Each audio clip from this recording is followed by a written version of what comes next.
시청자 여러분 안녕하십니까? 먼저 이 시간 주요 뉴스부터 전합니다.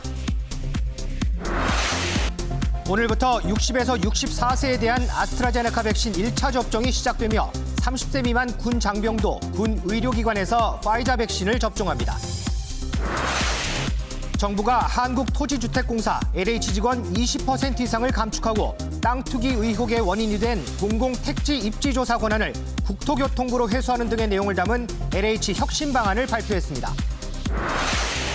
국민의힘 새 당대표와 최고위원을 뽑기 위한 선거인단 모바일 투표가 오늘부터 이틀간, 모레부터는 ARS 투표가 이틀간 진행돼 오는 11일 전당대회에서 최종 승자를 발표합니다.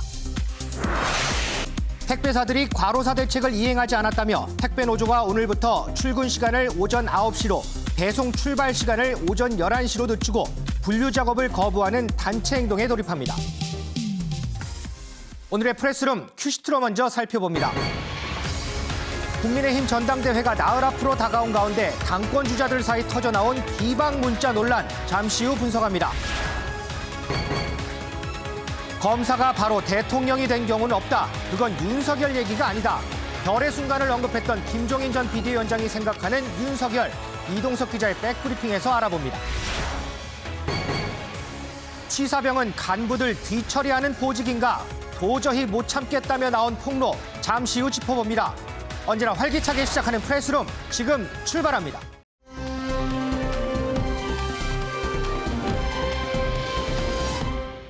어제 문재인 대통령이 현충일 추념사에서 군의 부실급식 문제와 더불어서 죽음에까지 이른 병역 내 악패습에 대해 국민께 매우 송구하다고 직접 사과를 했습니다. 그리고는 숨진 공군 부사관의 추모소를 찾아서 국가가 지켜주지 못해 죄송하다며 철저한 조사와 병역 문화 개선을 약속했습니다. 관련 리포트 먼저 보고 얘기 시작하겠습니다. 현충원에서 열린 제66회 현충일 추념식에 참석한 문재인 대통령. 나라를 지키는 분들의 인권과 일상을 온전히 지켜주는 게 보훈이라며 군 부실급식 문제와 공군 부사관 성추행 사망 사건을 언급했습니다.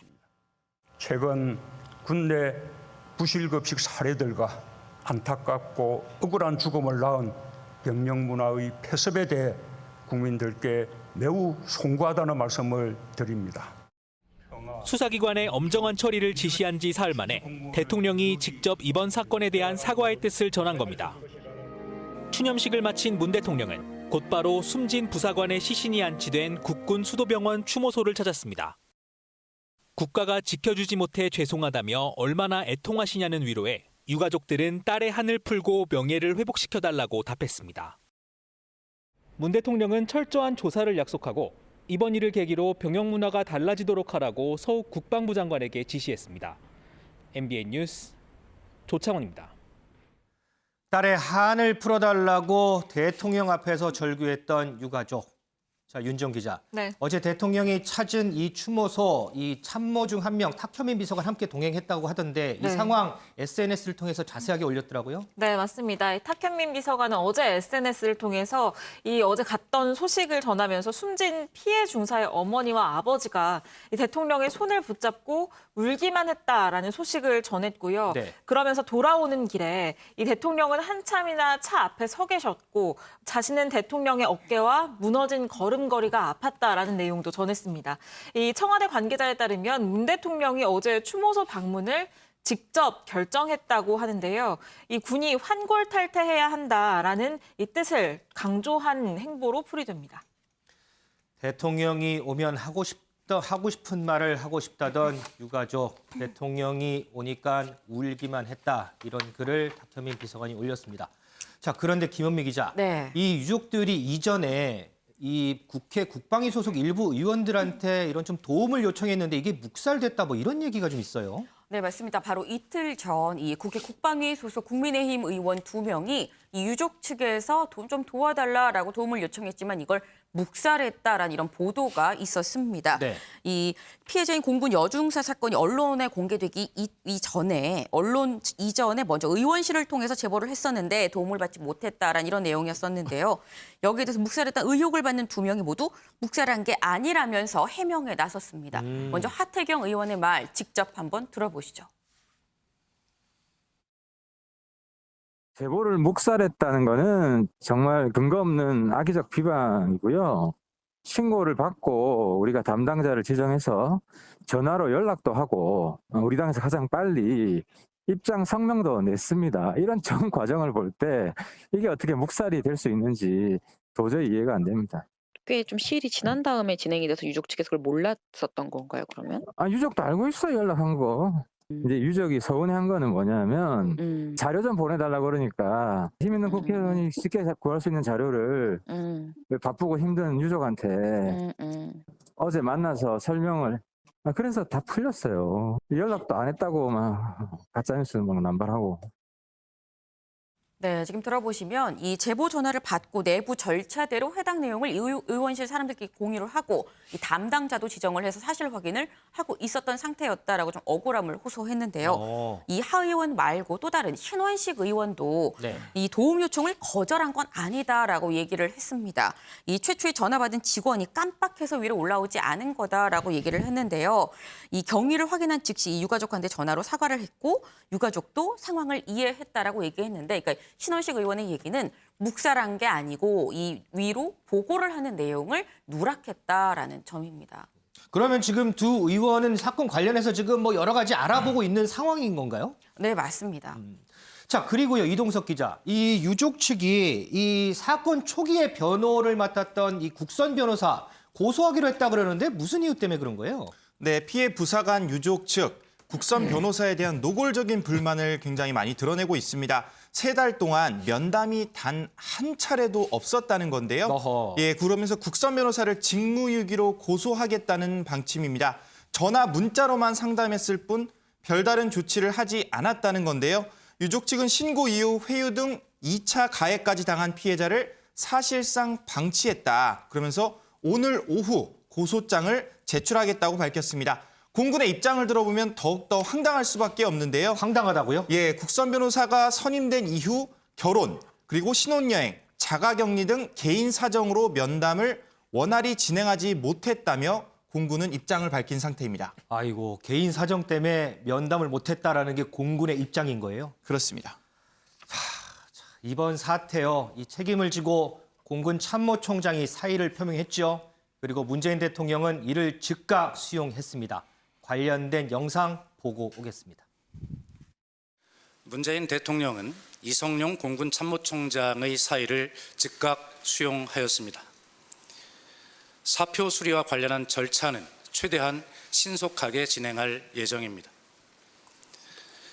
문재인 대통령은 최고 상급자까지 보고와 조치 과정을 포함한 지휘라인 문제도 엄정하게 처리해 나가라고 지시한 바 있습니다. 이상입니다. 그런데요, 공군 참모총장이 사의 표명을 한 당일 공군 내에서 있어서는 안 될 일이 또 벌어졌습니다. 윤지영 기자, 네. 무슨 일이 있었던 거예요? 네, 바로 간부 한 명이 이 사의를 표명한 당일, 그게 지난 4일이었는데 이때 술집을 가고 또 PC방까지 방문을 했다는 겁니다. 심지어는 방역수칙까지 위반을 한 걸로 전해지는데요. 이게 지금 페이스북 페이지 육군훈련소 대신 전해드립니다에 오늘 올라온 내용입니다. 여기에 따르면요, 이 공군 16 전투비행단 소속 간부가 이 지난 4일에 근무를 마치고 이 술집과 PC방을 받았다가 코로나19 확진 판정을 받았다라는 어허. 제보가 들어왔다는 건데요. 네. 지금 공군의 대응이 굉장히 강한 비판을 받고 있고 또 이것으로 인해서 조직 수장이 사의까지 표명을 한 상황에서 술을 마시고 그 PC방을 간 겁니다. 아이고, 이 누리꾼은요, 이 사실을 밝히면서 공군에 문의를 했더니 이 해당 간부가 명확하게 방역 지침을 위반했다는 사실을 확인했다라고 전했습니다. 현재 이 방역 지침을 어긴 간부에 대해서는 추후 법과 규정에 의거해서 엄정한 처벌이 이루어질 예정입니다.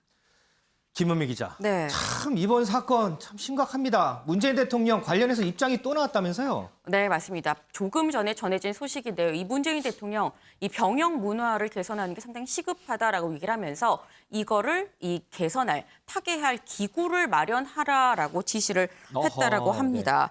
예, 그러면서 이 기구에 민간위원도 참여할 수 있도록 하라고 또 강조했다라고 하는데요. 네.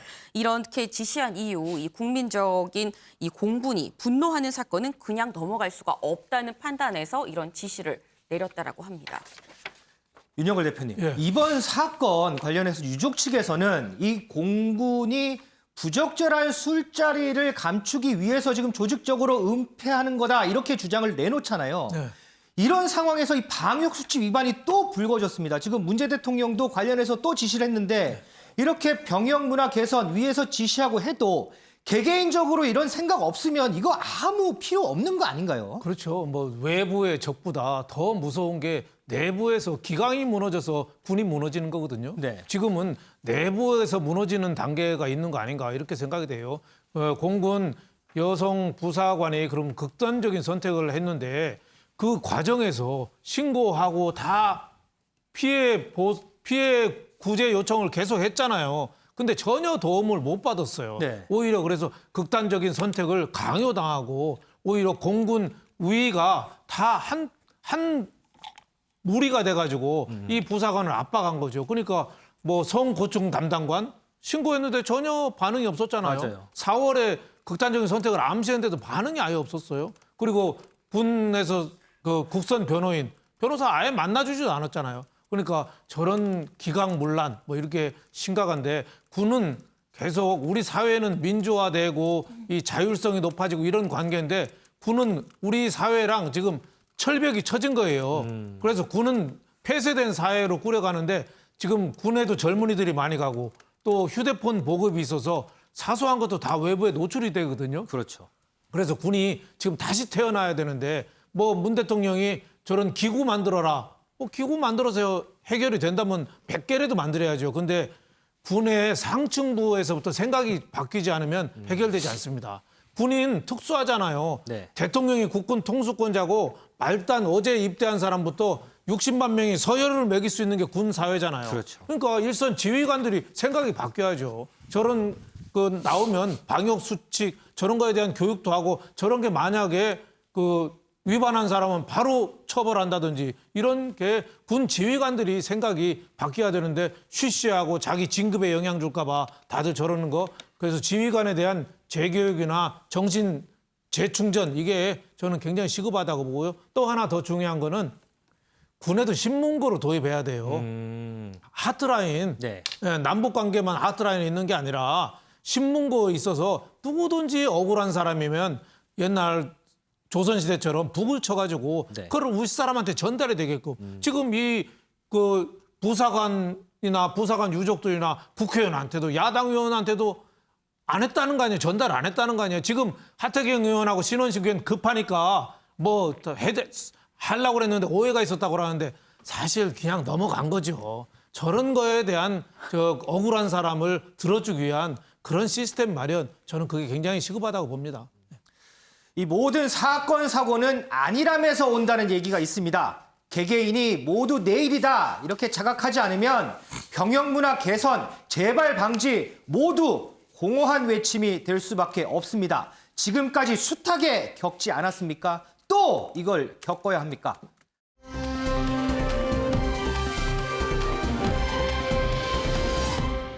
자, 이동석 기자. 코푼 휴지까지 치워. 누구 코푼 휴지를 치운다는 얘기예요?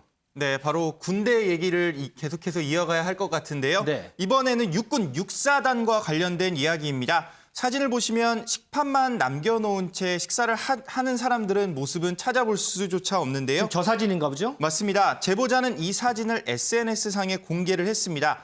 간부 식당처럼 고위 간부들이 밥 먹는 곳이 따로 있고 식판에 남겨놓은 음식, 심지어 코를 푼 휴지, 이쑤시개까지 병사들이 치워야 하냐며 노골적인 불만을 드러낸 건데요. 제보자는 건의를 해봤지만 좋아진 건 단 한 차례도 없었다. 그러면서 왜 이래야 되는지 이해가 안 된다고 강조를 했습니다. 그러면서 끼니마다 병사 3, 4명이 그러니까 450장, 식판 450장을 치워야 한다며 아직 폭로하고 싶은 갑질은 어마어마하게 많이 남아있다 이런 거를 밝혔는데요. 사실 이런 걸 보면 뭐 그런 거 같고 그러냐 그렇게 말씀하시는 분들 꽤 되실 것 같습니다. 나 때는 말이야 네. 군대 내가 더 힘들었어 이렇게 말씀하시는 분들 많을 것 같은데요. 그렇죠, 네. 간부가 먹은 식판 아직도 병사가 치우고 있다니 여러분 시대가 바뀌었습니다. 이제는 좀 바뀌어야 되지 않을까 싶습니다. 자, 그러니까 이 사진 이제 그거라는 거죠. 이렇게 여기가 이제 간부 식당이에요.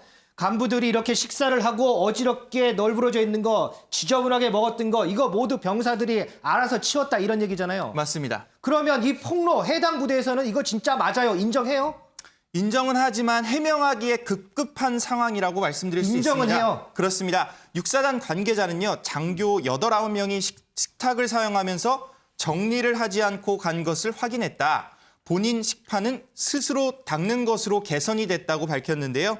그러면서 일부 병사가 부대원의 식판을 모두 씻는다는 주장은 과장된 면이 있다면서 해명에 나섰습니다. 해당 부대는 식판 정리 인원을 10명 정도로 늘릴 것이라고 밝혔는데요. 꼭 제보가 있어야만 군대가 변하는지 아니면 아직도 장교가 따로 식사하는 곳은 있는지 군대에 선제적인 조치가 있어야 될 것으로 보입니다. 이 부대는요, 가장 기본적인 걸 빠뜨린 것 같습니다. 사과가 먼저 이루어져야 시정 조치를 해도 진정성이 보이지 않을까요?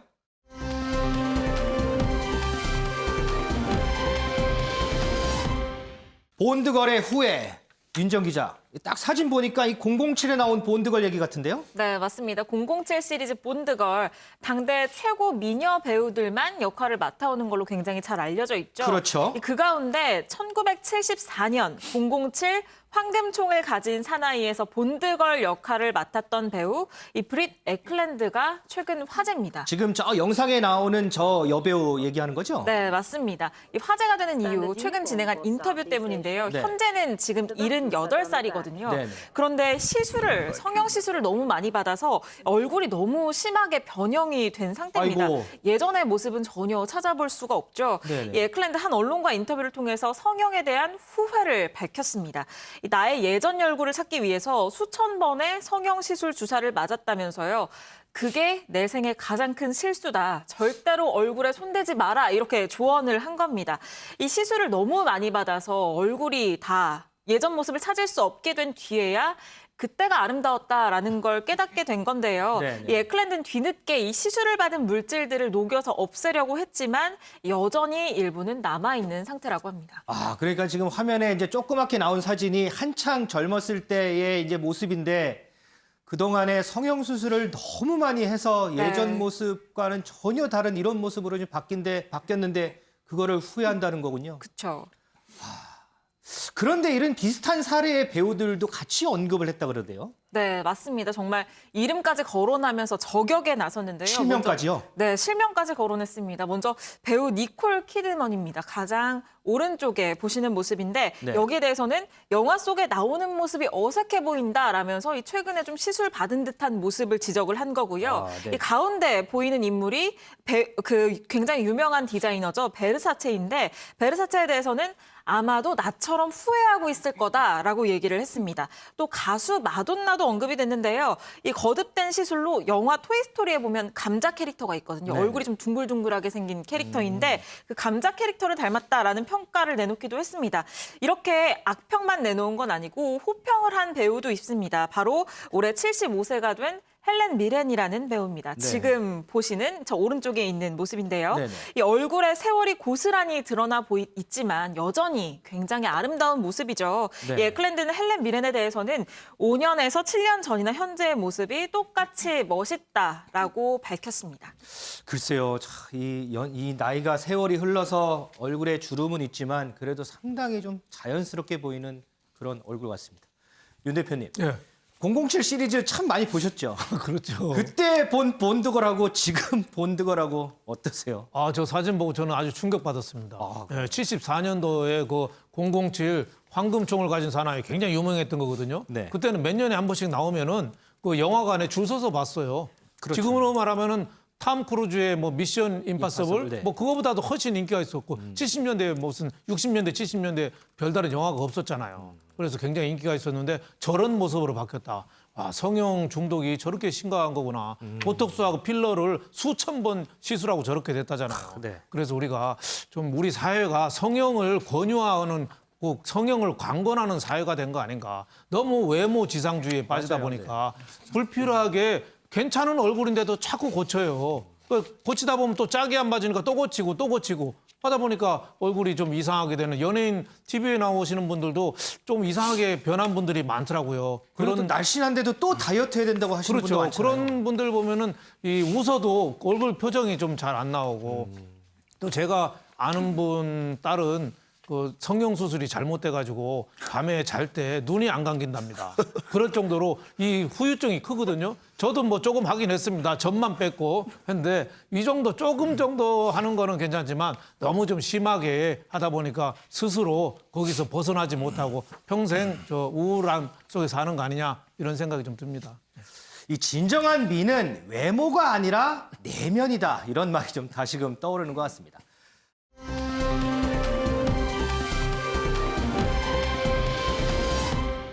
조국 전 장관 얼굴이 있네요. 내 딸 아반떼 탄다.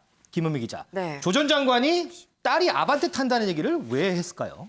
그러게요. 이 조 전 장관 어제 SNS에 이런 글을 하나 올렸습니다.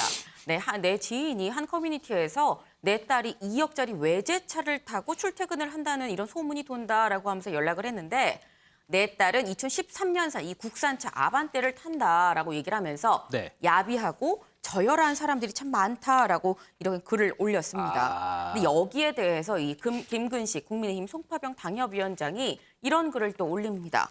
네, 누가 조국 딸 무슨 차 모는지 물어봤나 참 기이하다라고 얘기를 한 건데요. 그러니까 요즘 말로 하면은 뭐 안물안궁, 안 물어봤어, 안 궁금해. 이런 얘기인 겁니다. 네. 그러니까 애초에 관심도 없는데 온라인상에 떠도는 의미 없는 헛소문에 혼자 나서서 딸이 모는 차종을 왜 밝히냐라고 얘기를 하면서 세상이 자기 중심으로 돈다고 생각하는 건지 좀 불쌍한 돈키호테다라고 비판을 했습니다. 그러니까 누군가 이제 근거 없는 얘기를 하니까 그런 거 아니다. 이렇게 이제 해명하는 글을 올린 거군요. 네, 근데 이제 그게 어느 누가 지목을 해서 나서서 이게 의혹을 제기한 게 아니라, 그러니까 일제 뭐 이런저런 설들이 정말 많잖아요. 네. 뭐 연예인들도 그러고 좀 이름이 있는 뭐 공인들에 대면은 이렇대 저렇대라고 이런저런 말들이 많은데, 그렇죠. 그거에 대해서 조국 전 장관이 이런 소문이 도는다고 소문에 대해서 의혹을 해명을 하니까, 아이 굳이 5만 가지 소문이 있는데 그거를 왜 본인이 나서서 해명을 하나라고 비판을 한 거죠. 그런데 이 얘기하면서 과거에 소송 관련된 얘기도 덧붙였다면서요? 네, 맞습니다. 이 조국 전 장관 과거에 이 딸이 보는 자동차 관련해갖고 직접 소송을 제기한 적도 있었었죠. 이 과거에 장관 후보자 시절이었었는데요. 그때 한 유튜브 채널에서 조 전 장관이 빨간 스포츠카를 타고 다닌다라고 주장을 했었습니다. 그때 이 조 전 장관 이렇게 얘기를 했었는데요. 뭐라고 얘기했었는지 같이 들어보시죠. 일단 허위 사실이 아주 많은데요. 그리고 저희 딸아이가 포르쉐를 타고 다닌다고 합니다. 남성 기자 둘이 남성 두드리면서 나오라고 합니다. 그럴 필요가 어디가 있습니까? 저희 아이가 벌벌 떨면서 안에 있습니다. 네, 지금 그런 스포츠카 우리 딸은 탄 적이 없다, 허위 사실이다라고 얘기를 한 건데 네. 저렇게 해명을 하고 난 다음에 실제로 그 해당 유튜버들 명예훼손 혐의로 3억 원 상당의 이 손해배상 소송을 또 제기를 했습니다. 그리고 이 유튜버들에 대해서는 지금 기소 의견으로 검찰에 송치가 돼 있는 그런 상태인 건데요. 네. 이 조 전 장관 앞서 그 2억짜리 다른 외제차에 대해서 해명을 하면서 과거에 내가 이렇게 이 유튜버들 소송한 적 있으니까 이거 기억하십시오라고 언급을 했습니다. 경고를 했다고 볼 수 있겠죠. SNS 보니까 이렇게 썼나 봐요. 허위 사실을 유포하여 민영사상 소송을 당했다는 점을 상기하고자 합니다. 네. 한 번 더 상기를 시켰군요. 소송당할 수 있다는 얘기. 강조한 거죠. 네.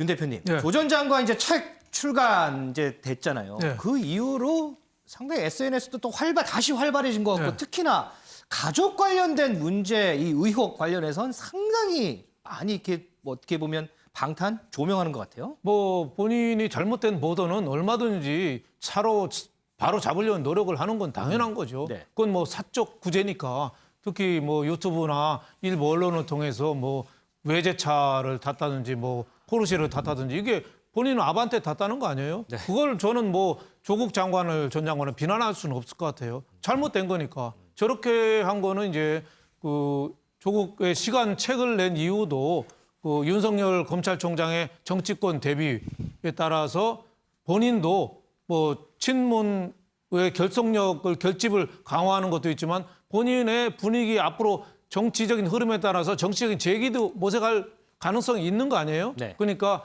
이 잘못된 거는 바로 잡으려는 노력, 그건 뭐 전혀 비난할 것은 아니다. 다만 이 조국 백서도 나왔지만은 공적 책임에 대해서는 전혀 좀 반성이나 뭐 사과나 이런 걸 좀 제대로 하지 않고 두루뭉술하거나 핑계대거나 여기에 그치는 반면에 사적인 거는 저렇게 적극적으로 나서서 자기 주장을 하는 거 국민들이 볼 때는 좀 제대로 아직 사과나 반성의 자세가 됐느냐. 그런 조국의 시간책을 낸 거를 계기로 해서 오히려 더 좀 공격적으로 나가는 거 아니냐. 그래서 좀 비판적인 의견도 좀 많이 나오지 않겠느냐 이렇게 생각이 됩니다. 김 기자, 지금 책 얘기가 나왔으니까 말인데요. 이 네. 조국의 시간이 상당히 뭐 인기가 많다 이런 얘기 전해드렸잖아요. 네. 그런데 이게 사재기 논란도 있어요.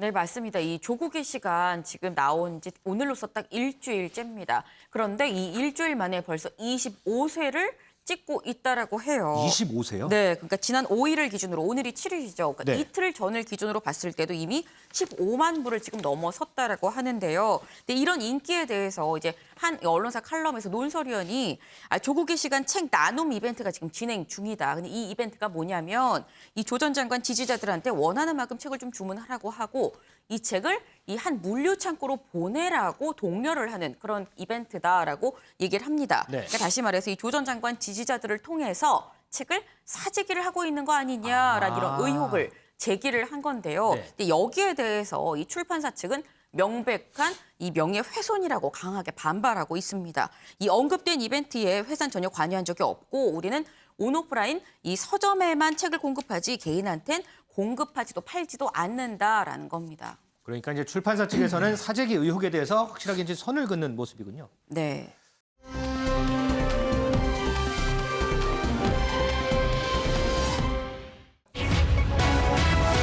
분노 없는 나라 만들겠다. 본격 대선 행보 시동. 최근 부쩍 행보가 많아진 윤석열 전 총장. 현충일을 앞두고는 직접 현충원 참배에 나섰고요. K9 자주폭 폭발 사고, 천안함 등 군 관련해서 피해자들도 잇따라 만났습니다. 이동석 기자, 이분들 만나서 어떤 얘기했다고 전해져요? 네, 윤석열 전 총장의 행보 그야말로 거침이 없다고 말씀드리는데요. 그제는 K9 자주포 폭발 사고 피해자를 만났습니다. 사진에 보시는 그림인데요. 윤 전 총장은 보훈이 국방이다. 안보 현안을 직접 언급하기도 했습니다. 윤 전 총장은 현충원도 찾았는데요. 조국을 위해 희생하신 분들이 분노하지 않는 나라를 만들겠다며 사실상 대권 선언을 그 자리에서 했습니다. 윤 전 총장은 어제 현충일을 맞아서요. 천안함 생존자 예비역 전호 회장을 만나기도 했는데요. 천안함 피격 사건은 대한민국이 여전히 전쟁의 위협에 노출된 분단 국가임을 상기시키는 뼈아픈 상징이라고 강조를 했습니다. 윤 전 총장의 안보 행보, 바로 보수층 집결과 무관치 않아 보입니다. 윤석열 전 총장이 현충원을 참배하면서 방명록에 남긴 메시지, 분노하지 않는 나라를 만들겠다, 이렇게 썼었습니다. 김원미 기자. 네. 그런데 또 일각에서는 이 문구가 지금 여기 있죠. 분노하지 않는 나라를 만들겠습니다. 네. 이 문구가 문재인 대통령을 겨냥한 거다, 뭐 이런 해석도 나와요. 네, 맞습니다. 이 사실 윤석열 전 총장 이 최근에 일련의 내놓은 메시지의 그 시기를 좀 보면은 항상 문 대통령을 좀 겨냥한 것 같다라는 생각이 드는 대목이 있습니다. 그래요? 그래서 이 타이밍 정치를 하는 거 아니냐라는 이런 얘기를 하기도 하는데요. 네, 먼저 최근의 사례를 보면 지난달 10일, 그러니까 5월 10일 이 문 대통령 사실 취임 4주년 기자회견이 예정이 돼 있었습니다. 그런데 이 기자회견하기 이틀 전에 이 윤 전 총장이 문재인 정부의 소득주도 성장 정책의 최대 피해자는 자영업자다라는 이런 내용의 언론 인터뷰를 이틀 전에 했었거든요. 그랬었죠. 네. 그런데 이 인터뷰 내용, 이 문 대통령의 이 기자회견 당일인 이틀 뒤에 바로 그 당일에 이 보도가 됐습니다. 근데 사실 이게 보도 날짜 자체는 뭐 윤 전 총장 의사가 아니라 뭐 보도한 그 매체의 의도 의사일 수도 있긴 합니다. 근데 어쨌건 그때가 한 번 그랬었고 또 두 번째 지난달 19일에 이 문재인 대통령 방미했었습니다. 이제 그때 이 다른 기업 총수들하고 같이 가면서 뭐 백신 문제도 상당히 뭐 화두였었지만 그때 반도체 문제도 좀 논의를 해야 된다라고 해서 좀 이목을 끌었었는데 이 방미 이틀 전인 17일에 이 윤 전 총장 또 서울대 반도체 이 연구소를 찾아갔었습니다. 그랬었죠. 근데 이틀 전에 이 반도체 연구소를 가서 이 반도체 연구소를 갔었던 이 사진이 공개가 된 거는 바로 이 문 대통령이 방미하는 당일 19일 날 또 공개가 됐었거든요. 네. 그리고 이제 어제 현충일이었었죠. 또 현충일이 되면은 이 현충일 추념사, 문 대통령이 내놓는 추념사에 대체 어떤 내용이 담길 것인가에 관심이 모아지는데 알고 보니까 윤 전 총장 또 이틀 전인 지난 4일에 현충원을 방문을 했었습니다. 네. 이틀 전에 방문한 이 현충원, 바로 어제 현충일 당일에 또 이렇게 사진, 방명록에 이 글 내용이랑 같이 또 공개가 됐었는데요.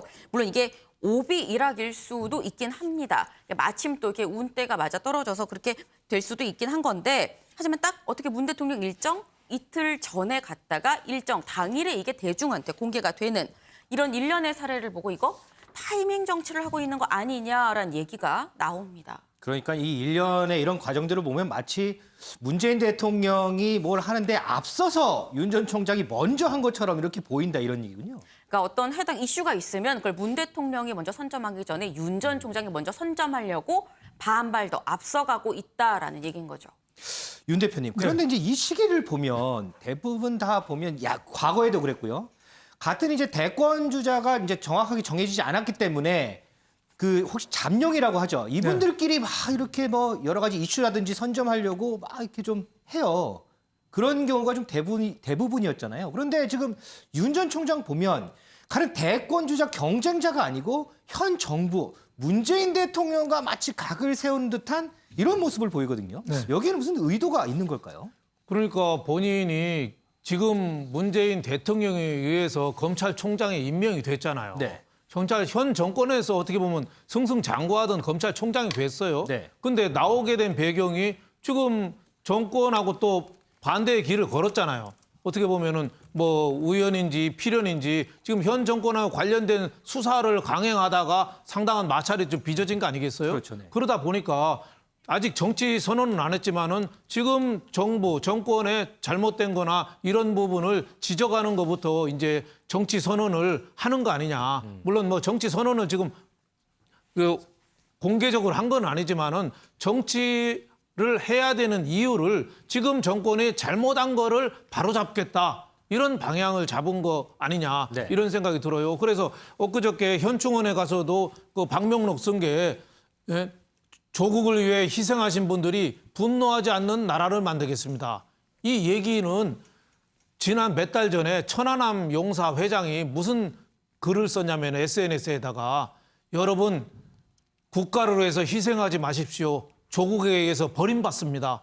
이런 글을 쓴 적이 있어요. 아, 그래요? 그래서 천안함 왜 뭐 제조사 얘기 나오고 할 얘기 때 나왔을 굉장히 분노했잖아요. 네네. 그러니까 윤석열 검찰총장이 조국을 위해 희생하신 분들이 분노하지 않는 나라를 만들겠다. 그러니까 이 얘기가 어느 정도 설득력이 있는 거죠. 그러니까 윤석열 검찰총장이 정치하는 이유, 그거는 문재인 정부가 잘못한 거, 공정이나 상식이 파괴된 거, 이거를 바로잡겠다는 것부터 시작하겠다. 이런 뭐 뜻을 보여준 거 아니냐. 뭐 이런 생각이 드는데 여태까지는 중요한 이벤트 있을 때마다 타이밍을 딱딱 골라서 했거든요. 네. 그래서 상당히 지지도도 여태까지 끌어왔고 국민들이 호응도 서민, 경제, 뭐 안보, 젊은이 이거 어필을 했습니다만은 지금 저는 지금까지라고 봐요.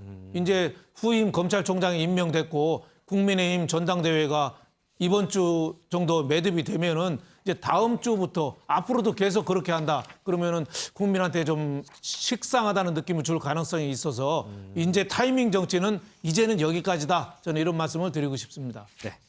자, 윤지영 기자. 그런데요, 여기 이제 방명록이 2개가 있어요. 네. 지금 제 오른쪽에는 그제 이제 현충원을 찾았을 때 쓴 방명록이고 이 왼쪽에 이제 현직에 있을 때 지난 1월에 현충원을 방문했을 때 쓴 방명록이거든요. 네. 그런데 이 방명록 2개를 비교하는 사람들이 상당히 많아요. 근데 제가 보기에는 무슨 차이점이 있는지 잘 모르겠거든요. 어떤 차이점이 있어요?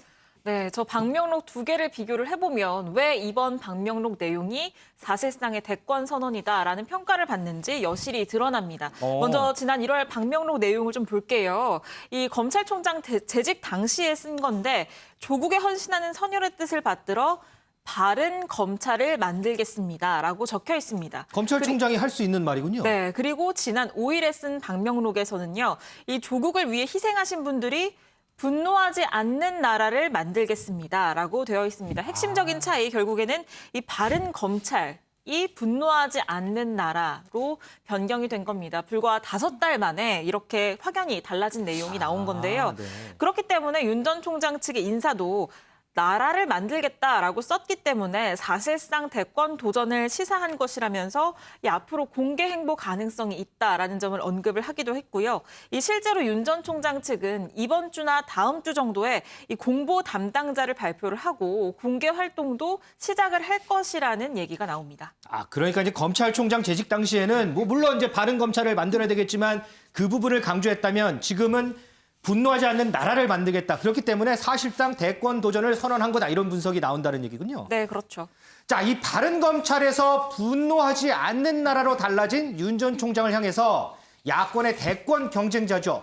원희룡 제주지사가 비판을 했다고 합니다. 김은미 기자. 네. 어떤 내용으로 비판을 한 거예요? 네, 원 지사 오늘 SNS에 글을 하나 올렸습니다. 네, 윤석열 전 총장 지금 어디 있습니까? 라고 얘기를 하면서요. 후배 검사들의 분노가 보이지 않냐라고 얘기를 했습니다. 네. 그래서 오로지 별이 되기 위해서 별의 순간을 택한 건가? 부조리 앞에서 정치공학적 침무로 일관하면 안 된다라고 일침을 했는데요.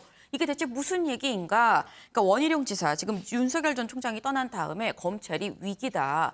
정치검찰이 승진하고 그리고 법무차관 사건을 표류하는 지금의 현 상황에서 정의로운 검사들이 좌절을 하고 있는데 왜 아무 말도 안 하고 침묵하느냐라고 얘기를 했습니다. 그러니까 아무것도 안 하니까 무위 자체가 죄다라고 지금 얘기를 하고 있는 건데 이 윤 전 총장이 그 수면 위로 올라온다는 이런 전망이 있기 때문인 건지 이 원희룡 지사 말고 여기 또 말을 하나 보탠 사람이 또 있습니다. 또 있어요? 바로 이현주 전 의원인데요. 예. 이현주 전 의원 아까 그 윤지원 기자의 소개 그 방명록 글 비교해서 저희 봤잖아요. 그렇죠. 지금 분노하지 않는 나라를 만들겠다라는 이 방명록 글 이걸 두고서 이 말에 얼마나 많은 국가 유공자들이 기대를 하고 공감을 할까라고 얘기하면서 말로만 하는 이 공약 행태부터 바꿔야 한다라고 비판했습니다.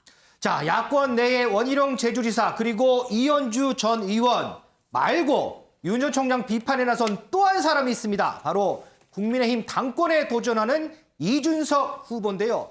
윤 전 기자, 이 후보 얼마 전에 윤 전 총장한테 비단 주머니 3개 주겠다 뭐 이런 얘기까지 했는데 네. 어떤 내용으로 비판을 하는 거예요? 네, 이번에는 그 윤석열의 10원 발언에 대한 비판을 내놓기도 했는데요. 관련해서 구체적인 발언 내용 듣고 이어가겠습니다.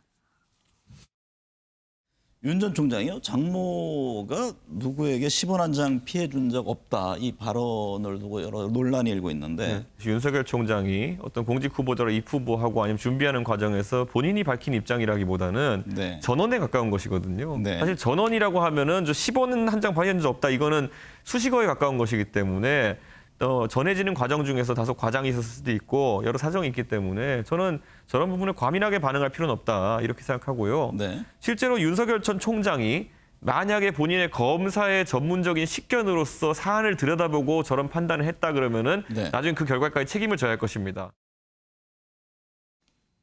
네, 바로 어제 저희 프로그램에 출연을 해서 이 얘기를 한 내용인데 네. 사실 이전에는 비단 주머니 3개 얘기를 했기 때문에 만약 당대표가 된다면 윤 전 총장이 당에 들어왔을 때 뭐 무작정 감싸지 않겠느냐라는 예측이 많았거든요. 그랬었죠. 그런데 어제 내용을 본다면 뭐 물론 이게 전원이기 때문에 전해지는 과정에서 과장이 있을 수 있기 때문에 반응할 필요가 없다고 생각한다라는 기본 입장을 밝히기는 했지만 그러면서도 검사였던 본인의 식견으로 바탕으로 저런 판단을 했다면 나중에는 그 결과까지 책임져야 할 거다라는 얘기를 내놨거든요. 네. 결국에는 이준석 후보가 당대표가 된다고 한다면 만약 관련 논란들이 있었을 때 그때 그렇게 쉽게 넘어가지만은 않을 것 같은 그런 태도 역시 보여준 겁니다. 김은미 기자, 네. 야권은 물론이고 지금 여권에서도 공세 수위가 점점 높아지는 것 같아요. 네, 이 여권에서 윤석열 전 총장에 대한 비판, 당 대표 초선 가리지 않고 지금 나오고 있습니다. 먼저 이 민주당의 송영길 대표 일전에 이 윤석열 파일을 차곡차곡 준비하고 있다라고 말을 해서 눈길을 끌었었는데 다시 한번 언급을 했습니다. 검증 자료를 모으고 있다라고 얘기를 하면서 환갑이 되도록 사람을 잠재적 피의자로 보고 수사만 한 사람이 대통령이 되는 게 어디 쉬운 줄 아느냐. 국민 입장에서 검증을 받아야 된다라고 얘기를 했고요. 네. 이번엔 민주당의 초선이죠. 김남국 의원이 또 얘기를 했습니다. 10개월을 앞두고 벼락치기로 공부하는 모습에서 실력이 부족하다는 게 눈에 보인다라고 얘기를 했고 이번엔 민주당이 아니라 이 같은 여권으로 이 열린 민주당의 김의겸 의원이 이런 얘기를 합니다. 총칼의 번뜩임이 보이지 않는 은폐된 쿠데타다 때문에 이제 바리케이트를 칠 때다라고 얘기를 했습니다. 발언 수위가 다들 좀 세군요. 네. 자, 그리고요. 윤석열 전 총장 하면 빼놓을 수 없는, 아니 빼놓을 수 없었던 사람이 한 명 있습니다. 바로 별의 순간을 언급했던 김종인 전 비대위원장인데요. 그런데 최근 발언을 보면 좀 헷갈린다 이런 얘기를 하는 사람들이 좀 많습니다. 이동석 기자의 백브리핑에서 얘기해 보도록 하겠습니다.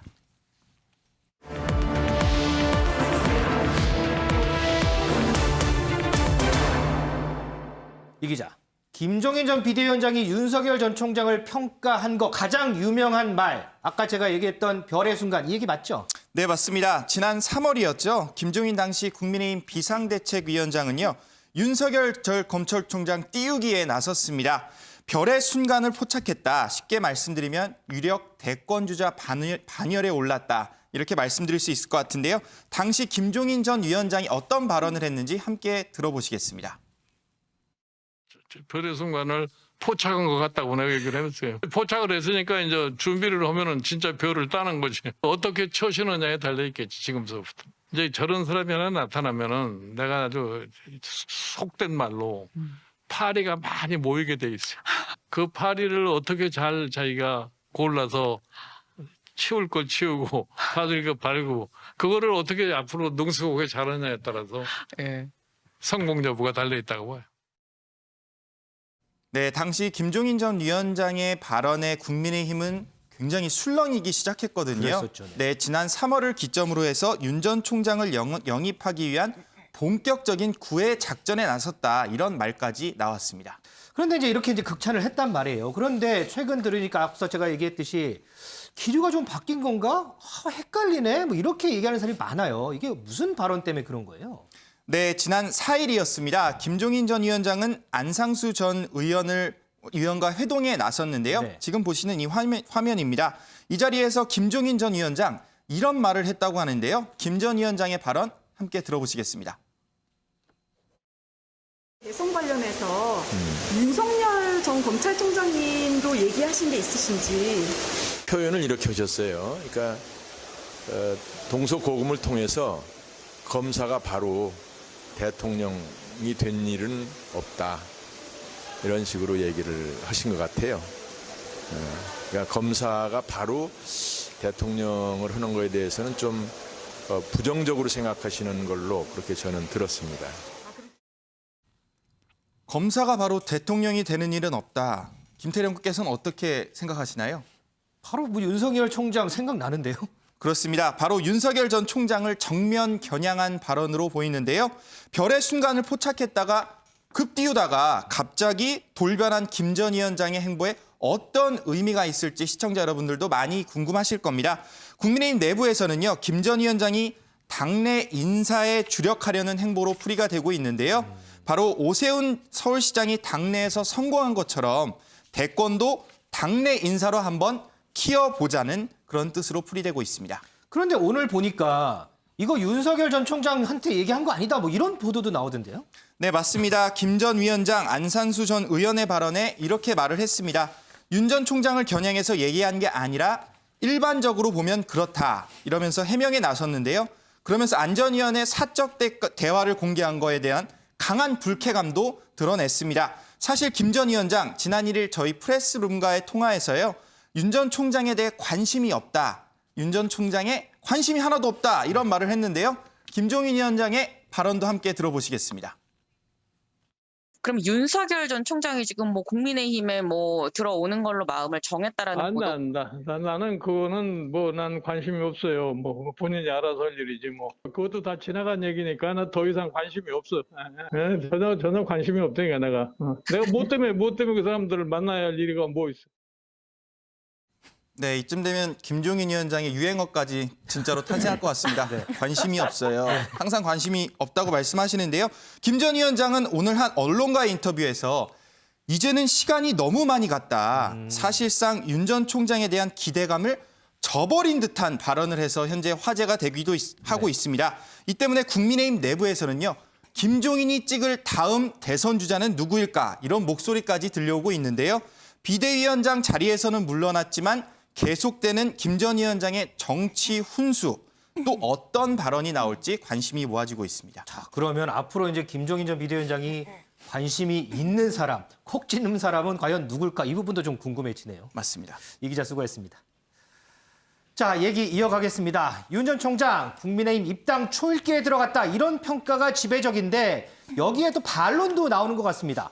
김은미 기자, 네. 이 반론은 또 누구 입에서 나온 얘기예요? 네, 이 언론에서 뭐 중마고우다라는 표현까지 쓰고 있는 이철우 이 연세대 법학 전문대학원 교수입니다.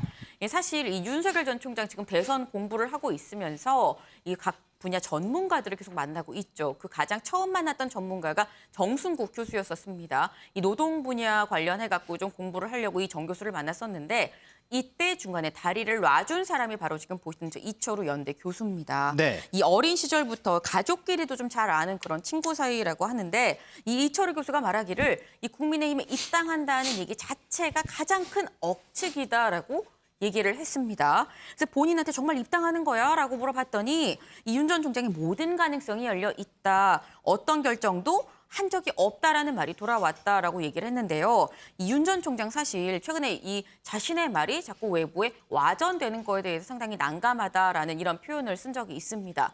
그래서인지 이 이철우 교수 좀 꼼꼼하게 다시 한번 물어봤다라고 합니다. 아니 지금 이 모든 가능성이 열려 있고 어떤 결정도 한 게 없다라는 그 말 내가 다른 사람한테 얘기해도 돼? 라고 물었더니 그렇게 하라라고 얘기를 했다고 해요. 그럼 혹시 이쯤에서 아니, 과거에 저렇게 얘기했는데 좀 시일이 지나서 입당하기로 결심한 거 아니야? 라고 생각을 할 수도 있습니다만 이 이철우 교수가 윤 전 총장이랑 이 통화한 이 시기가 지난 3일이랑 5일 이틀입니다. 네. 그러니까 상당히 좀 따끈따끈한 입장이라고 볼 수 있겠습니다. 최근에요, 이 윤 전 총장 관련해서 윤스타그램 정치를 한다, 뭐 이런 얘기도 나옵니다. 윤스타그램. 자, 뭐가 있냐면요. 뭐 이제 저희가 이제 한번 엮어봤는데 이 윤석열 전 총장 관련된 행보들이 자꾸 행보가 나오고 그 이후에 여러 가지 전해지고 그러면서 언론에 노출이 되고 평가가 나오고 그러니까 본인이 했던 일들이 후에 나타나고 했던 말들이 후에 나타난다. 우리가 소위 SNS를 하면서 내가 보여주고 싶은 부분들, 내가 하고 싶은 말만 SNS에 개인적으로 올리니까 이걸 빗대서 윤스타그램 정치다. 뭐 이런 얘기까지 좀 나오는 상황입니다. 윤 대표님. 네. 그러니까 이제 지금 윤 전 총장 행보가 이렇다라는 거예요. 내가 얘기하고 싶은 것만 얘기를 하고 내가 들려주고 싶은 것만 들려준다. 어떻게 보세요? 그러니까 뭐 SNS에 우리가 뭐 페이스북이나 인스타그램에 올리는 게 사진이 다들 행복한 사진만 올리잖아요. 집에서 싸우는 사진 올리는 사람 없잖아요. 그렇죠. 그러니까 좋은 것만 올리니까 국민들은 그 모습만 결과적으로 나타난 모습만 보는 거죠. 무슨 생각을 갖고 있고 어떻게 해야 되고 이런 거에 대해서는 전혀 정보가 없이 네. 인스타그램 나온 것만 보고 국민들은 판단하는 거 아니냐. 그래서 일부에서는 뭐 윤스타그램이다 뭐 이렇게 하는데 여태까지 그 정치는 사실상 하면서 정치 선언을 안 했기 때문에 저런 현상이 나타난 거 아닌가 뭐 이런 생각이 들어요. 그러다 보니까 자꾸 한마디 두 마디가 억측이 자꾸 나오고 여태까지 우리 당연히 국민의힘 입당하는 줄 알았잖아요. 그렇죠. 권성동 의원도 만나고 윤희숙 의원, 장제원 의원 다 만났으면 아 들어가는구나 했는데 오늘 이철우 교수 제일 친한 친구가 전혀 그렇지 않다. 아직 여러 가능성을 놓고 검토하고 있다. 그러니까 도대체 이게 뭐냐 이거죠. 또 김종인 그 비대위원장도 계속 뭐 손잡는 얘기가 나오고 김종인 비대위원장도 별의 순간을 잡았다 그러는데 아직 별의 순간을 잡을 조짐은 없잖아요. 네. 근데 별이 항상 떠 있는 건 아니거든요. 그렇죠. 별도 져요. 네. 별이 지면 윤영주 노래대로 꿈도 지고 슬픔만 남죠. 그러니까 별의 순간 잡는 기간이 저는 너무 이 데드라인이 거의 임박했다. 저는 6월 중순이 저는 데드라인이라고 봅니다. 더 이상 소극적으로 시간을 끌면 국민들에 대한 예의가 저는 아니다. 그래서 앞으로 왜 정치를 하고 내가 정치를 하면은 세상을 어떻게 바꾸고 꿈과 비전 이거를 보여주는 그런 정치 선언을 빨리 하고 그 여러 가지 그 경우의 수를 국민들한테 해명하고 밝히고 이게 저는 도리라고 생각합니다. 언제쯤 윤스타그램이 아닌 실제 정치인 윤석열을 볼 수 있을지 이 부분도 좀 궁금합니다. 여권의 대권 구도도 한번 살펴보겠습니다. 윤정 기자. 네. 윤석열 전 총장이 이재명 지사 어젠다를 베꼈다 뭐 이런 주장도 나오는데 이건 무슨 얘기예요? 네, 바로 이재명계로 분류되는 김병욱 의원이 한 얘기입니다. 구체적으로 어떤 내용인지 먼저 듣고 이어가겠습니다. 전혀 포장지도 지금 벗기지 않은 상태의 공정이 윤석열 전 총장의 공정 개념이라고 보거든요. 예. 우리 경기도지사인 이재명 지사님은 과거 성남시장, 경기도지사일 때 조직에도 공정국이라는 걸 만들었습니다. 그리고 공정 관련된 여러 가지 사회적 아젠다를 던지고 몸소 실천을 해왔단 말입니다. 그거하고 윤석열 전 총장의 공정은 전 비교 자체가 되지 않는다. 그리고 전혀 내용물이 없다. 2030을 비롯해서 많은 국민들이 그 필요성과 시대 정신이다라는 부분에 대해서 일종의 그냥 뺏기기 한 거 아닌가 그런 생각을 하고 있습니다. 네, 사실 이런 얘기가 어떻게 본다면 이 윤스타그램이라는 비판과도 좀 맥이 닿아 있는 것처럼 보이는데 네. 윤 전 총장이 지금 보여주고 싶은 모습을 단편적으로 편집을 해서 보여주고 있기 때문에 실제로 그 공정이라는 것에 어떤 내용이 들어있는지 알 수 없다. 그런데 이재명 지사는 공정을 실천해 왔다라는 점에서 이 윤 전 총장이 이재명 지사를 베끼게 하는 것 아니냐라는 얘기를 하는 겁니다. 그러면서 윤 전 총장이 공정을 들고 나오는 것에 대해서는 2030을 비롯해서 많은 국민들이 필요성과 시대 정신이라고 하는 부분에 대해 일종의 베끼기를 한 것이라고 생각한다라고도 밝혔는데요. 윤 전 총장 본격적으로 대권 도전을 선언을 하게 된다면 이 자신의 책도 출간을 하게 될 텐데 그때 반드시 공정이 어떤 의미를 담고 있는 것인지 분명히 밝힐 필요가 있어 보입니다. 그리고요, 윤 기자. 이 민주당 내에서 이제 대선 경선 연기론 있잖아요. 이게 네. 한동안 또 나왔다가 또 잦아들었어요. 근데 최근 보니까 이게 또 불거지나 봐요. 네, 잠잠했던 경선 연기론 다시 불을 지핀 사람은 바로 최근 대권 도전을 선언한 최문순 강원도지사입니다. 어떻게 얘기했는지 역시 들어보고 이어가시죠. 우리가 정책 대결을 하는데 정책 대결할 때 보면 쭉 앉혀놓고 그냥 아주 재미없는 방식으로 하지 않습니까? 그래서 저희들이 슈퍼스타 K 방식이나 아니면 요즘 유행하는 트로트 경선 방식 이렇게 하자는 겁니다. 이번에는 그 대선 경선이 7, 8월에 휴가철에 진행되기 때문에 더 재미없을 것이다. 국민들한테 휴가 계신 분들한테 이걸 좀 봐주십사는 것도 예의가 아니기 때문에 연기하는 게 맞겠다. 사실 후발주자로서 지지율을 지금 끌어올려야 하는 상황이잖아요. 그렇기 때문에 경선이 일찍 치러질수록 불리한 상황이거든요. 그래서 경선을 연기하자는 주장을 내놓고 있는 건데 이 최문순 지사는 휴가철 경선은 재미가 없을 거다. 그렇기 때문에 경선을 연기하고 요즘에 유행하는 트로트 경연처럼 경선을 진행하자라고 밝혔습니다. 특히 지금 현재의 시점이 이준석 돌풍이 야권에서 불고 있고 또 윤 전 총장을 포함해서 야권 대통합이 한 7, 8월 정도에 진행이 될 걸로 보이는데 경선을 그때 치르게 된다면 이 경선이 흥행할 수 없다라는 점을 이 경선 연기의 주요한 이유로 펴고 있는데요. 다만 민주당 지도부는 아직 경선 연기에 대한 입장은 정하지 않은 상황인데 이 현재 경선 연기에 대해서 반대 입장을 가진 사람은 이재명 지사밖에 없기 때문에 이 논의가 불가피할 것으로 보입니다. 자, 그런데 이런 사안에 대해서 이재명 지사의 얘기를 들어본 게 언젠가 싶을 정도로 침묵이 길어지고 있습니다. 이 이재명 지사의 침묵 언제까지 이어질지 이 부분에 관심을 보이는 사람도 상당히 좀 많은 것 같습니다.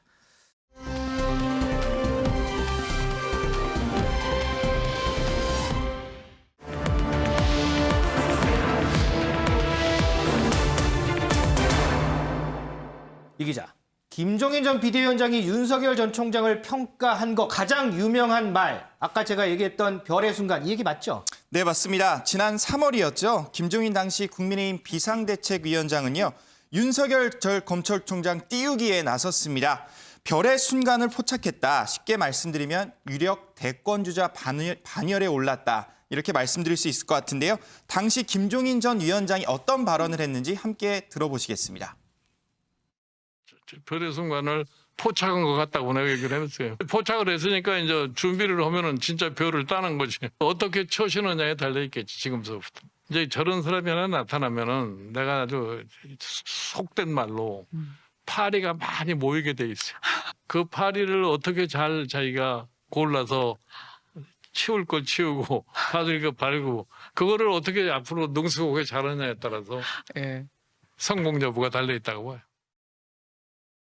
네, 당시 김종인 전 위원장의 발언에 국민의힘은 굉장히 술렁이기 시작했거든요. 그랬었죠, 네, 지난 3월을 기점으로 해서 윤 전 총장을 영입하기 위한 본격적인 구애 작전에 나섰다 이런 말까지 나왔습니다. 그런데 이렇게 극찬을 했단 말이에요. 그런데 최근 들으니까 앞서 제가 얘기했듯이 기류가 좀 바뀐 건가?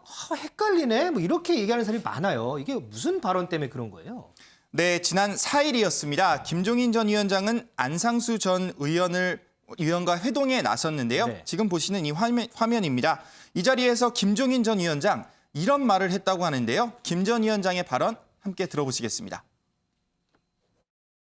대선 관련해서 윤석열 전 검찰총장님도 얘기하신 게 있으신지. 표현을 이렇게 하셨어요. 그러니까 동서고금을 통해서 검사가 바로 대통령이 된 일은 없다. 이런 식으로 얘기를 하신 것 같아요. 그러니까 검사가 바로 대통령을 하는 거에 대해서는 좀 부정적으로 생각하시는 걸로 그렇게 저는 들었습니다. 검사가 바로 대통령이 되는 일은 없다. 김태령 국께서는 어떻게 생각하시나요? 바로 윤석열 총장 생각나는데요. 그렇습니다. 바로 윤석열 전 총장을 정면 겨냥한 발언으로 보이는데요. 별의 순간을 포착했다가 급띄우다가 갑자기 돌변한 김 전 위원장의 행보에 어떤 의미가 있을지 시청자 여러분들도 많이 궁금하실 겁니다. 국민의힘 내부에서는요. 김 전 위원장이 당내 인사에 주력하려는 행보로 풀이가 되고 있는데요. 바로 오세훈 서울시장이 당내에서 성공한 것처럼 대권도 당내 인사로 한번 키워보자는 그런 뜻으로 풀이되고 있습니다. 그런데 오늘 보니까 이거 윤석열 전 총장한테 얘기한 거 아니다. 뭐 이런 보도도 나오던데요. 네, 맞습니다. 김 전 위원장, 안상수 전 의원의 발언에 이렇게 말을 했습니다. 윤 전 총장을 겨냥해서 얘기한 게 아니라 일반적으로 보면 그렇다. 이러면서 해명에 나섰는데요. 그러면서 안 전 의원의 사적 대화를 공개한 거에 대한 강한 불쾌감도 드러냈습니다. 사실 김 전 위원장 지난 1일 저희 프레스룸과의 통화에서요. 윤 전 총장에 대해 관심이 없다. 윤 전 총장에 관심이 하나도 없다. 이런 말을 했는데요. 김종인 위원장의 발언도 함께 들어보시겠습니다. 그럼 윤석열 전 총장이 지금 뭐 국민의힘에 뭐 들어오는 걸로 마음을 정했다라는 보도. 나는 그거는 뭐 난 관심이 없어요. 뭐 본인이 알아서 할 일이지 뭐. 그것도 다 지나간 얘기니까 나 더 이상 관심이 없어. 전혀 관심이 없다니까 내가. 내가 뭐 때문에 그 사람들을 만나야 할 일이가 뭐 있어. 네, 이쯤 되면 김종인 위원장의 유행어까지 진짜로 탄생할 것 같습니다. 네, 관심이 없어요. 항상 관심이 없다고 말씀하시는데요. 김 전 위원장은 오늘 한 언론과의 인터뷰에서 이제는 시간이 너무 많이 갔다. 사실상 윤 전 총장에 대한 기대감을 저버린 듯한 발언을 해서 현재 화제가 되기도 하고 있습니다. 이 때문에 국민의힘 내부에서는요. 김종인이 찍을 다음 대선 주자는 누구일까? 이런 목소리까지 들려오고 있는데요. 비대위원장 자리에서는 물러났지만 계속되는 김 전 위원장의 정치 훈수, 또 어떤 발언이 나올지 관심이 모아지고 있습니다. 자, 그러면 앞으로 이제 김종인 전 비대위원장이 관심이 있는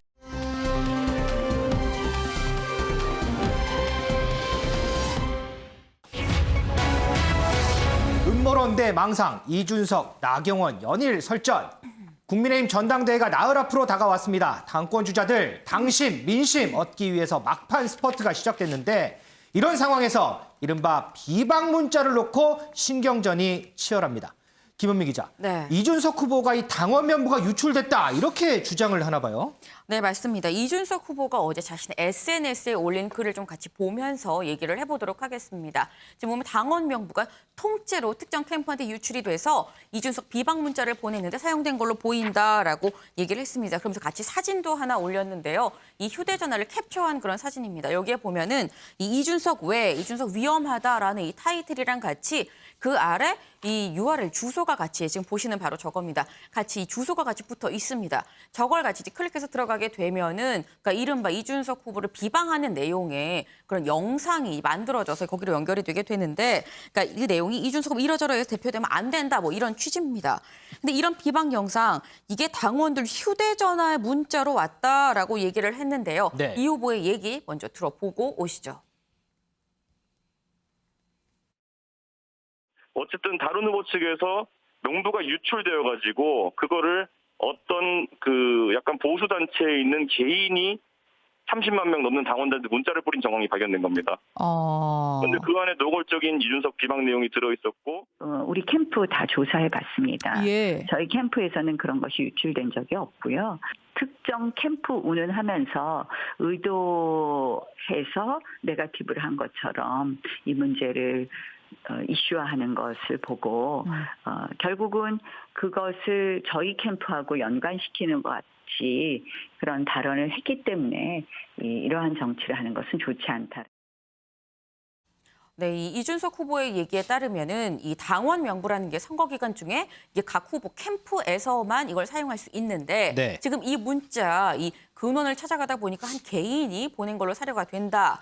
근데 이게 개인한테 갔다고 한다면 당원 명부가 유출된 거 아니냐라고 얘기를 하면서 이 나경원 후보가 그런 것 같다라는 취지의 그런 발언도 합니다. 근데 그러면서 이제 이런 걸 유출시킨 후보 즉시 책임지고 사퇴하라. 이게 경험이랑 경륜입니까?라고 비판하기도 했는데 그러니까 아까 들으신 것처럼 이 나경원 후보도 또 지지 않고 얘기를 하죠. 네. 특정 캠프를 운운하면서 이 네거티브 문제를 이슈화하는데 이게 지금 내 캠프랑 자꾸 연관시키는 듯한 이런 발언을 하는데 이런 정치하면 안 됩니다라고 얘기를 했습니다.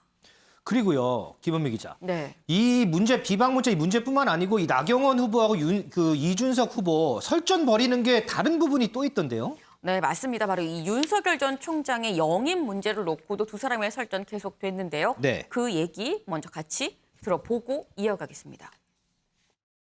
저는 그런 걸 이제 젊은 사람이 보면 뇌피셜이라고 하잖아요. 예. 그런 거 가지고 선거를 치르는 건 제가 부끄럽습니다. 제가 오늘 국민들한테 정말 사과를 드리겠습니다. 정말 뭐 망상에 대해 가지고 제가 응답할 수가 없지만은 제가 진짜 뭐라고 답을 해야 할지 모르겠습니다.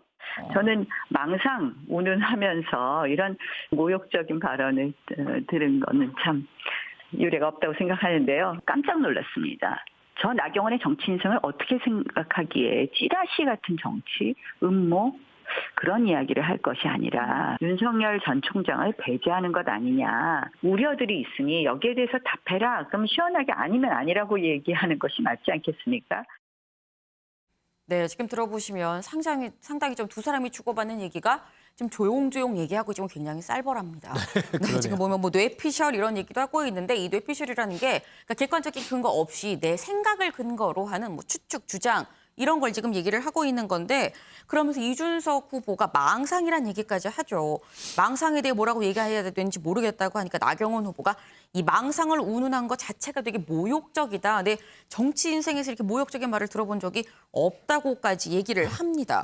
근데 이 문제에 대해서 지금 보신 뭐 뇌피셜, 망상 이거 외에도 이 어제 또 SNS로 이런 이 치고받고 투닥투닥 두 사람 했었는데요. 이 먼저 나경원 후보 최근 김종인 전 비대위원장 그리고 이준석 전 최고위원, 이 이준석 후보 사이에서 어떤 이 윤석열 관련한 공감대를 좀 형성한 거 아니냐라는 우려가 일각에서 나온다라고 이 우회적으로 이 의혹을 제기를 했습니다. 네. 그러니까 여기에 대해서 이준석 후보가 한 얘기가 아니 받은 글이라고 얘기해서 소위 말하는 지라시가 돌고 나면 이게 우연의 일치인 건지 이 나경원 후보가 비슷한 내용을 SNS로 올리면서 음모론을 제기한다라고 얘기를 했는데요. 그러니까 이준석 후보 지금 보면 나경원 후보를 상당히 의심을 하고 있다는 게 보입니다. 근데 여기에서 지금 나경원, 이준석 이 두 사람은 이 당권 주자, 당사자죠. 하지만 주자가 아닌데 등장한 사람이 있습니다. 누굴까요? 네, 바로 이 김종인 전 위원장이죠. 아, 그래요? 네, 김종인 전 위원장 오늘 이런 내용에 대해 또 발끈하고 나섰습니다. 이 나경원 후보가 경선에서 좀 밀리니까 좀 별소리를 다 한다라고 얘기를 했는데요. 그러면서 이 김종인 전 위원장이랑 얘기한 거는 세상에 비밀은 없습니다. 김종인 전 위원장, 나 후보가 나한테 개인적으로 문자를 보내왔는데 선거 과정이니까 좀 이해를 해달라라는 문자 내용이었었다라고 밝혔습니다. 윤 대표님, 음모론의 망상에 이제 이런 단어까지 등장을 합니다. 이번 주 이제 금요일 날 전당대회가 있는데 혹시 막판 되니까 과열되긴 되네요. 예, 막판 되니까 뭐 열기가 좀 뜨겁습니다. 뭐 여기까지는 저는 뭐 아주 뭐 봐줄 정도는 된다고 봐요. 그래요? 예, 뭐 지지율 차이가 워낙 나니까 거의 뭐 이준석 후보하고 나경원 후보하고 거의 두 배 차이가 나니까 나경원 의원이 추격을 해야 되잖아요. 근데 추격하려도 뭐 마땅한 게 없으니까 뭐 저 오세훈 시장처럼 내곡동 생태탕 얘기할 수도 없고 하니까 김종인 비대위원장하고 이준석 후보가 위험한 공감대를 갖고서 윤석열 검찰총장을 배제하려고 그런다. 그러니까 국민의힘 대권 후보가 이게 무산되는 거 아니에요? 그런 거를 이제 자꾸 얘기하는 건데 저게 얼마나 뭐 효과가 있겠어요. 일종의 네거티브인데 저거는 뭐 별로 효과가 없다고 이렇게 보여지고 이준석 후보가 뭐 계속 좀 심한 얘기를 했잖아요. 저런 경우는 뭐 있을 수 없다. 뇌피셜이다. 뭐 이런 얘기까지 했는데 저 정도 선까지는 저는 뭐 용인해 주지만 더 좀 나가면은 안 된다. 이렇게 보고요. 지금 국민의힘 이번에 세대교체 바람이 그냥 단순한 바람이 아니죠. 이준석 후보에 대한 바람이 아니고 그만큼 이 나라 정치 좀 바꿔라. 특히 국민의힘부터 좀 바꿔라. 우리가 보수도 전략적인 투표를 할 테니 너희들 좀 바꿔라. 여기에 대한 그 세판짜기 정치 불신에 대한 강력한 그 불만 이게 이준석 현상이라는 한 사람을 통한 거지 절대 저는 이준석이가 완벽해서 그렇다 저는 그렇게 안 봅니다. 그렇기 때문에 후보들도 거기에 대한 그 좀 어느 정도 궤도를 지키는 게 중요하지 않느냐 이렇게 생각이 됩니다. 오늘부터 이 국민의힘 선거인단 투표가 시작이 됐습니다. 남은 나흘 각 후보들 간 공방전 얼마나 더 격화할지 그리고 최종 승자는 누가 될지 궁금합니다.